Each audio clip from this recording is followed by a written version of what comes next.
여러분은 하루 종일 바빠서 숨이 막힐 때가 있나요? 해야 할 일이 끝없이 쌓이고 쉴 새 없이 달리다 보면 내가 왜 이렇게 사는 거지? 라는 생각이 드는 순간들 말이에요. 저도 그런 적이 있습니다. 몇 년 전 중요한 프로젝트 마감에 쫓기며 밤늦게까지 일하다가 문득 창밖을 봤어요. 고요한 달빛만 비치고 있더라고요. 그 순간 이상하게 마음이 편해졌어요. 아무것도 하지 않는 그 찰나가 왜 그렇게 강렬했을까요? 2500년 전 중국 철학자 노자는 이 질문에 답을 줬습니다. 그는 무의 그러니까 아무것도 하지 않기가 오히려 삶을 앞서가게 한다고 했어요. 현대 사회에서 바빠야 성공한다는 믿음과 정반대죠. 터무니없어 보이지만 노자는 말했어요. 자연의 흐름을 따를 때 모든 게 제자리를 찾는다. 바쁘게 움직이는 세상에서 멈춤이 더 큰 힘을 준다고요. 여러분도 느껴보셨을 거예요. 끝없는 알림 속에서 허덕이다가 잠깐 멈추고 커피 한 잔 마실 때 오는 그 묘한 평화. 저는 그게 우연이 아니라고 생각해요. 오늘 우리는 노자의 철학 속으로 깊이 들어가 보겠습니다. 정말 아무것도 하지 않으면 앞서갈 수 있을까요? 노자와 함께 그 비밀을 파헤쳐 보시죠. 노자는 기원전 6세기경 중국에서 살았던 도가 철학의 창시자예요. 역사적 기록은 희미하지만 전설에 따르면 그는 전쟁과 혼란의 시대를 피해 소를 타고 서쪽으로 떠났죠. 그때 경비원에게 부탁받아 도덕경이라는 책을 남겼어요. 81장, 약 5000자로 이루어진 이 얇은 책은 인류 역사상 가장 짧고도 깊은 철학 텍스트로 꼽힙니다. 노자의 핵심 아이디어는 무의예요. 단순히 게으름이 아니에요. 억지로 애쓰지 않고 자연의 흐름에 맡기는 삶의 태도를 뜻하죠. 예를 들어볼게요. 강물을 생각해 보세요. 물은 힘들이지 않고 낮은 곳으로 흐릅니다. 바위가 막아도 부수려 하지 않고 그냥 돌아가죠. 노자는 이걸 무의자연이라고 했어요. 하지 않음으로써 모든 걸 이룬다. 도덕경 48장에 이렇게 썼죠. 도를 따르는 자는 날마다 덜하고 덜하다가 무의에 이른다. 현대 사회에서 우린 정반대예요. 더 열심히 일하고 더 많이 쌓고 끝없이 경쟁하죠. 하지만 노자는 경고했어요. 너무 애쓰면 오히려 망친다. 도덕경 29장을 보죠. 세상을 잡으려 하면 잃고 놓아두면 얻는다. 이게 무슨 뜻일까요? 노자는 우리가 세상을 통제하려고 발버둥 칠수록 더 엉망이 된다고 봤어요. 예를 들어 여러분이 친구와 싸울 때 억지로 설득하려고 들면 더 멀어지지 않나요? 반대로 가만히 두면 시간이 풀어줄 때도 있죠. 노자는 이걸 삶의 원리로 확장했어요. 통제 대신 멈추고 소유 대신 비우라는 거예요. 그는 또 다른 비유를 들었어요. 흙으로 빚은 그릇은 비어 있어야 쓸모가 있다. 빈 공간이 없으면 물을 담을 수 없듯 우리 삶도 비워야 제 기능을 한다는 거죠. 이게 노자의 철학이에요. 바쁨은 약이고 멈춤은 힘이다. 이게 우리에게 주는 첫 번째 힌트입니다. 덜 하려는 용기가 삶을 바꾼다. 그런데 왜 우리는 멈추고 아무것도 하지 않는 것? 그러니까 노자의 무의를 이렇게 두려워할까요? 현대 사회에서 바빠야 산다는 믿음이 너무 강해서일까요? 사실 이 질문은 단순한 습관의 문제가 아니에요. 심리학과 과학은 우리가 무의를 피하려는 이유가 인간 본성과 사회적 조건에 깊이 뿌리박혀 있다고 말해줍니다. 먼저 행동 경제학에서 한 가지 흥미로운 개념을 가져와 볼게요. 바로 손실 회피라는 건데요. 1979년 노벨상 수상자 데니얼 카너먼과 아모스 트버스키가 발견한 이론이에요. 인간은 뭔가를 얻는 기쁨보다 잃는 두려움을 2배 더 강하게 느낀다고 해요. 예를 들어 10만 원을 버는 것보다 10만 원을 잃는 게 더 아프게 느껴지죠. 이게 무의와 무슨 상관이냐고요? 우리가 바쁘게 움직이는 건 뒤처지면 손해본다는 두려움 때문이에요. 일을 멈추고 쉬면 기회를 잃을까봐, 경쟁에서 밀릴까봐 불안해지는 거죠. 저도 한번 경험했어요. 주말에 쉴까 하다가 이메일 확인 안 하면 큰일 나지 않을까 싶어서 결국 노트북을 켰는데 막상 별일 없더라고요. 2015년 프린스턴 대학 연구에 따르면 사람들은 아무것도 안 하면 손해본다는 착각에 빠져 불필요한 행동을 반복한다고 해요. 노자는 이걸 꿰뚫었어요. 잡으려 하면 잃는다는 그의 말이 손실 회피의 덫을 풀어주는 열쇠예요. 다음으로 사회심리학 관점에서 보죠. 우리는 바빠야 인정받는다는 보이지 않는 규칙 속에 살아요. 이를 사회적 비교 이론으로 설명할 수 있는데 1954년 레온 페스팅거가 제안한 개념이에요. 인간은 자신을 타인과 비교하며 가치를 매기죠. 친구가 SNS에 오늘 12시간 일했다고 올리면 나도 덩달아 바빠야 할 것 같은 기분 들지 않나요? 현대 사회에서 바쁨은 성공의 상징이 됐어요. 한 번은 제 동료가 요즘 좀 한가해서 좋다고 했더니 다른 사람이 일 없어서 한가한 거 아니야? 라며 농담 반 진담 반으로 묻더라고요. 이런 분위기 속에서 무인은 게으름으로 오해받아요. 2018년 버지니아 대학 연구에서 실험 참가자들에게 15분간 아무것도 안 하게 했더니 절반 이상이 불편함을 호소했어요. 심지어 남성 참가자 중 한 명은 스스로 전기 충격을 눌렀다고 해요. 그만큼 우리는 멈추는 걸 견디기 힘들어해요. 노자는 이런 사회적 압박을 비판했어요. 남들이 하니까 나도 해야 한다는 생각을 버리라고요. 이제 과학적 측면으로 들어가 볼게요. 우리가 바쁘게 움직이는 건 단순히 심리적 문제가 아니라 몸이 중독된 상태일 수도 있어요. 스트레스 호르몬인 코르티솔 이야기를 해볼게요. 코르티솔은 위험 상황에서 우리를 깨우고 집중하게 만드는 역할을 하죠.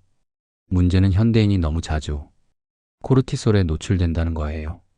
2020년 UCLA 연구에 따르면 하루 종일 바쁘게 일하면 코르티솔 수치가 계속 높아져요. 이게 반복되면 뇌가 바쁨 정상으로 인식하게 돼요. 그러다 멈추면 코르티솔이 떨어지면서 오히려 불안해지는 거죠. 저도 한번 느낀 적이 있어요. 휴가 첫날 갑자기 할 일이 없으니 손이 떨리고 잠도 안 오더라고요. 연구자들은 이걸 스트레스 중독이라고 불러요.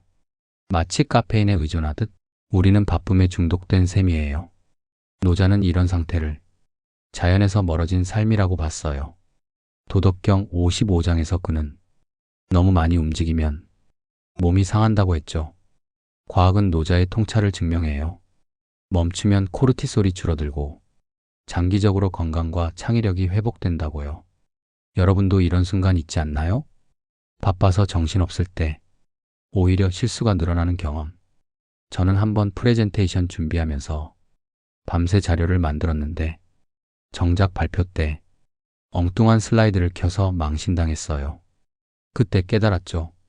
너무 애쓰면 오히려 망친다는 걸요. 노자는 이걸 과하면 모자람만 못하다라고 했어요. 우리가 무의를 두려워하는 건 손실 회피, 사회적 압박, 스트레스 중독 때문이에요. 하지만 그걸 넘어서면 새로운 길이 열립니다. 역사를 보면 노자의 무의를 실천한 사람들이 있어요. 먼저 르네상스 천재 레오나르도 다빈치를 봅시다. 그는 하루 종일 그림만 그리진 않았어요. 기록에 따르면 산책하고 강가에서 물 흐름을 관찰하며 시간을 보냈죠. 동료들은 게으르다고 비판했지만 그 멈춤 속에서 모나리자의 미소와 비행기 스케치가 나왔어요.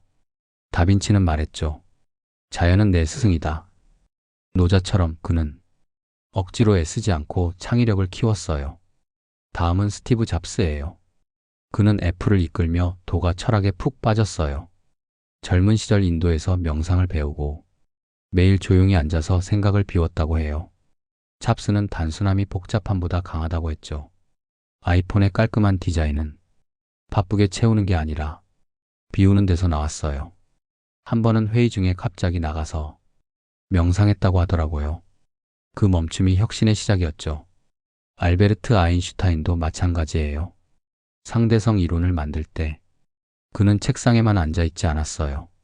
스위스 특허청에서 일하며 틈틈이 산책했죠. 그는 생각은 걸으면서 나온다고 했어요. 그 느슨한 시간에 우주의 비밀이 풀렸어요. 현대 사례도 있어요. 2020년 팬데믹 때 강제로 멈춘 사람들이 많았죠. 어떤 이는 집에서 빵을 굽고 또 다른 이는 오래된 꿈을 꺼냈어요. 저도 그때 책을 다시 읽으며 잊었던 아이디어를 찾았어요. 노자가 살아있었다면 이게 무의의 힘이다라고 했을 겁니다. 역사 속 인물들은 멈춤으로 더 큰 걸 이뤘어요. 노자의 무의를 현대에 적용하려면 오해를 먼저 풀어야 해요. 많은 사람이 무의를 그냥 놀고 먹는 거 아니야? 라고 생각하죠. 하지만 노자는 게으름을 찬양한 게 아니에요. 그는 억지로 하지 않기를 말했어요. 이게 현대 사회에서 어떻게 다르게 보일까요? 예를 들어 직장에서 보세요. 상사가 빨리 결과 내놔 라고 다그칠 때 급하게 뭔가를 만들어내면 실수가 생기기 마련이죠. 저도 한번 보고서를 급하게 쓰다가 데이터가 틀려서 혼난 적이 있어요. 반대로 시간을 두고 자연스럽게 정리했을 때는 칭찬받았죠. 노자는 이런 상황을 억지로 하면 망한다고 경고했어요. 현대 경영학에서도 비슷한 이야기가 나와요. 구글의 20% 룰 아시죠? 직원들이 근무 시간의 20%를 자유롭게 쓰게 했더니 GMAIL이나 구글 맵스 같은 혁신이 나왔어요. 억지로 채찍질하지 않고 흐름을 믿은 거예요. 노자의 무의는 이런 맥락에서 강요 없는 창의력으로 재해석될 수 있어요. 또 다른 예로 일본의 니케아리 트렌드를 보죠. 2020년대 들어 젊은이들이 일부러 아무것도 안 하는 시간을 갖는 게 유행했어요. 공원에 앉아서 멍하니 하늘을 보거나 카페에서 책 없이 그냥 커피만 마시는 거예요. 그들은 이걸 멈춤의 사치라고 불렀죠. 노자가 들었다면 미소 지었을지도 몰라요. 여러분도 이런 작은 무의를 삶에 넣어보면 어떨까요? 그럼 우리도 노자처럼 할 수 있을까요? 당연하지요. 몇 가지 실용적 방법을 자세히 알려드릴게요. 1. 의도적으로 멈추세요. 하루 10분이라도 핸드폰을 끄고 아무것도 안 해보세요. 처음엔 불안할 겁니다. 저도 처음엔 뭐라도 해야지 싶었는데 며칠 하다 보니 머리가 맑아지더라고요. 노자는 이걸 빈 그릇에 비유했어요. 비워야 새로 채울 수 있다는 거죠. 연구도 이를 뒷받침해요. 2017년 MIT 연구에 따르면 휴식 후 문제 해결 능력이 30% 향상된다고 해요. 2. 자연을 관찰하세요. 공원에 가서 나무가 바람에 흔들리는 걸 보세요. 노자는 자연이 무의의 스승이라고 했어요. 물이 힘들이지 않고 흐르듯 우리도 억지로 싸우지 말라는 거예요. 저는 한번 비 오는 날 창가에 앉아서 빗소리만 들었는데 그날 밤 유난히 잘 잤어요. 3. 덜 하세요. 할 일 목록을 줄여보세요. 저는 하루 3가지만 하기로 했는데 오히려 중요한 일에 집중하게 되더라고요. 2018년 UCLA 연구에 따르면 멀티태스킹은 효율을 40% 떨어뜨린다고 해요. 노자에 덜하면 더 된다가 과학적으로 맞아요. 4. 반응 대신 기다리세요. 상사가 화를 낼 때 바로 대꾸하지 말고 잠시 멈춰보세요. 노자는 부드러움이 강함을 이긴다고 했어요. 한 번은 친구가 화를 내길래 가만히 듣기만 했는데 결국 스스로 진정하더라고요. 침묵이 문제를 풀 때가 많아요. 5. 비우는 습관을 들이세요. 매일 밤 하루를 돌아보며 필요 없는 걱정을 버려보세요. 저는 노트에 오늘 놓아줄 일을 적는데 신기하게 마음이 가벼워져요. 노자는 비움이 삶의 기술이라고 했죠. 이 방법들이 바쁜 삶을 느슨하게 풀어줄 겁니다. 노자의 무의는 현대 심리학의 마음챙김과도 맞닿아 있어요. 마음챙김은 지금 이 순간에 집중하기를 강조하죠. 노자가 말한 자연의 흐름을 따르라는 것도 결국 지금을 받아들이라는 뜻이에요. 예를 들어 여러분이 스트레스 받을 때 숨을 깊게 쉬어본 적 있나요? 저는 요즘 아침마다 5분간 숨소리에만 집중해요. 처음엔 잡념 때문에 힘들었는데 하다 보니 머리가 정리되더라고요. 2019년 하버드 연구에 따르면 하루 10분 명상으로 불안이 20% 줄어든다고 해요. 노자는 이런 걸 무의로 돌아가기라고 했을 거예요.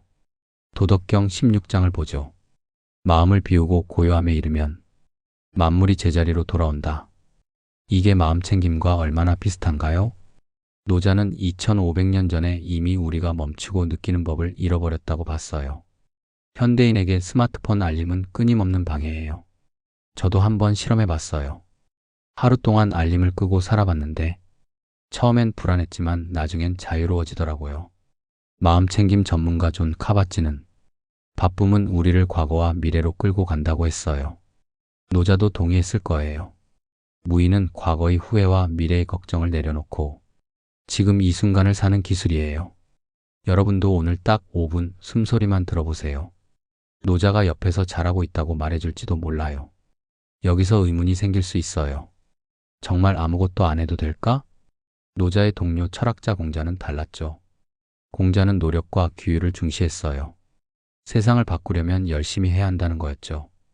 예를 들어 공자는 학생들에게 끊임없이 배우고 실천하라고 했어요. 반면 노자는 억지로 하면 망한다고 했죠. 공자는 행동을, 노자는 멈춤을 택한 셈이에요. 심리학적으로도 한계는 있어요. 2021년 스탠퍼드 연구에 따르면 완전히 멈추면 오히려 불안이 커질 수 있다고 해요.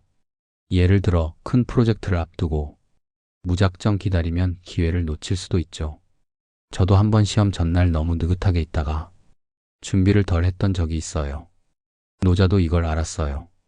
무의는 게으름이 아니라 때를 기다리는 지혜예요. 현대 사회를 보죠. 무의만으로는 경쟁에서 살아남기 힘들어요. 스타트업 창업자가 멈추기만 하면 투자도 성과도 못 내죠. 하지만 노자는 완전한 정지를 말한 게 아니에요. 도덕경 37장에 무의로 하여 모든 것이 저절로 된다고 했지만 그건 자연의 리듬을 따르는 거예요. 중요한 건 균형입니다. 무의와 행동을 조화시키는 게 핵심이에요. 노자의 무의에는 흥미로운 역설이 있습니다. 덜 하면 더 이룬다는 것이죠.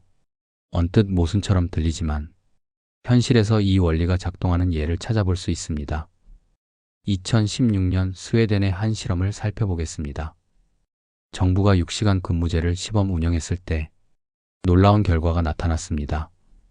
직원들이 하루 8시간 대신 6시간만 일했는데도 생산성은 오히려 증가했고 병가는 감소했습니다. 직원들이 덜 지치고 집중력이 높아진 덕분이었죠. 저도 비슷한 경험이 있습니다. 블로그를 운영할 때 매일 글을 올리려고 노력했는데 시간이 지날수록 지치면서 글의 질이 떨어지기 시작했습니다. 그래서 전략을 바꿔 일주일에 3번만 게시하기로 했더니 놀랍게도 구독자 수가 증가했습니다. 노자가 말한 덜 함으로써 더 이룬다는 원리가 정확히 들어맞았던 것이죠. 자연의 리듬을 생각해 보세요. 겨울에 나무는 잎을 떨어뜨리고 성장을 멈춥니다. 이 멈춤이 봄에 새 잎을 피우는 힘이 됩니다. 인간도 마찬가지입니다. 끊임없이 달리면 결국 고갈되지만 적절히 멈추면 에너지가 재충전됩니다. 2022년 옥스퍼드 대학의 연구에 따르면 창의적인 아이디어는 휴식 이후에 더 잘 떠오른다고 합니다. 노자는 이것을 자연의 도라고 불렀습니다. 모든 것이 자연스러운 흐름을 따를 때 가장 효과적으로 작동한다는 원리이죠. 이 역설적 지혜를 삶에 적용하려면 작은 실험부터 시작해 보세요. 예를 들어 이번 주말에는 해야 할 일 목록의 절반을 과감히 지워보세요. 그리고 그 시간에 그저 창밖을 바라보거나 천천히 산책을 해보세요. 저는 그렇게 했더니 오랫동안 떠오르지 않던 새로운 아이디어가 자연스럽게 떠올랐습니다. 노자의 무의는 덜하는 용기에서 나오는 힘입니다. 억지로 채우려 하지 않고 비움으로써 더 큰 가능성을 열어주는 것이죠. 노자의 생물연대는 불확실하지만 그의 철학은 2500년이 지난 지금도 여전히 생생합니다. 그는 우리에게 질문합니다. 바빠서 놓치는 삶이 정말 가치 있을까? 그의 답은 무의였습니다. 멈추고 비우고 자연처럼 살아가라는 것이죠. 도덕경에서 그는 이렇게 말합니다. 돈은 모든 것을 이루지만 억지로 하지 않는다. 여러분의 삶에도 끝없는 해야 할 일이 산처럼 쌓여 있지 않나요? 잠시 그것들을 내려놓고 노자처럼 멈춰보세요. 다음에 스트레스가 밀려올 때 이렇게 생각해 보세요. 내가 물이라면 어떻게 흐를까? 그 순간 여러분은 오히려 더 앞서 나갈 것입니다. 이것이 노자가 우리에게 준 선물입니다. 노자는 우리에게 묻고 있습니다. 정말 바빠야만 가치 있는 삶을 살 수 있을까? 그의 답은 간결했습니다. 멈추고 비우고 자연처럼 흐르라는 것이죠. 여러분도 이번 주 단 하루라도 무의를 실험해 보세요. 스마트폰을 내려놓고 커피 한 잔 들고 창밖을 바라보세요. 그 고요함 속에서 노자가 말한 앞서감을 경험할지도 모릅니다. 저는 최근 퇴근 후 30분간 아무것도 하지 않고 창가에 조용히 앉아 있었습니다. 신기하게도 다음날 아이디어가 훨씬 더 잘 떠올랐습니다. 여러분도 한번 시도해 보세요. 노자의 철학은 먼 옛날 이야기가 아니라 지금 여기에서 시작되는 것입니다. 여러분은 어떠신가요? 바쁜 일상 속에서 의도적으로 멈춰본 경험이 있으신가요? 댓글로 여러분의 이야기를 들려주세요. 노자처럼 세상을 새롭게 바라보고 싶다면 행복의 쉼터 채널의 구독 버튼을 눌러주세요. 함께 멈추면서 더 멀리, 더 깊이 나아가 봅시다.